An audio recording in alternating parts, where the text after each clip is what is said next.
We begin the day with the power of humor in the United States, the power to make audiences laugh versus the power to make people feel like targets of hate.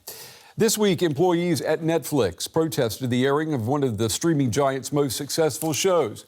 Comedian Dave Chappelle's latest special, The Closer, has drawn the ire of Netflix's LGBTQ staff. They say Chappelle's humor is transphobic and full of hate speech. Chappelle disagrees and says the reaction is America's cancel culture at work. Chappelle has the backing of his boss at Netflix, but that is only part of the story. Netflix's chief content officer, Ted Sarandos, says that protesters incorrectly assume that controversial content can lead to or motivate violent behavior. In other words, a bad joke cannot lead to a bad ending. Human Rights Watch disagrees, pointing to the 44 transgender people who were murdered in the U.S. last year. And protesters claim Netflix, it's profiting from the controversy, knowingly making money by cloaking xenophobic speech in the language of humor.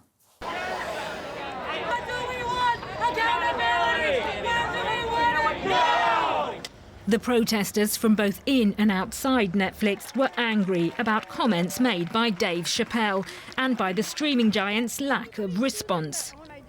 In The Closer, the comedian says gender is a fact and accuses LGBTQ people of being too sensitive. The show has quickly become one of Netflix's most watched titles. Protest organiser and LGBTQ activist Ashley Marie Preston said calling out Chappelle wasn't enough. I thought it was important to shift the focus to the people that signed the check, because Dave Chappelle doesn't sign his own checks, Netflix does. And so if we have companies like Netflix who aren't listening to their employees, who are forcing their employees to participate in their own oppression, that's unacceptable. And that was the message that we sent today. Demonstrators read out a list of asks. They called for a content warning to be added to The Closer and higher investment in LGBTQ talent, both on screen and within the company. A small counter-protest gathered in support of the comedian. This is literal violence. I like his jokes! Really, it's just about the jokes, fellas. We're just trying to have a good time. Black guy gets on stage, tells a couple jokes. I mean, he said some stuff about women where I'm like, whoo, my wife's not gonna like that. But, ultimately, you just gotta go along with it, man. It's America. We're having fun. A little bit of free speech, a little bit of comedy, right?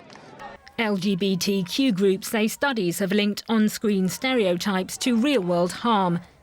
Netflix has dismissed the connection and defended artistic freedom. While saying it regrets any hurt caused, the streamer says it will neither pull the show nor add a disclaimer.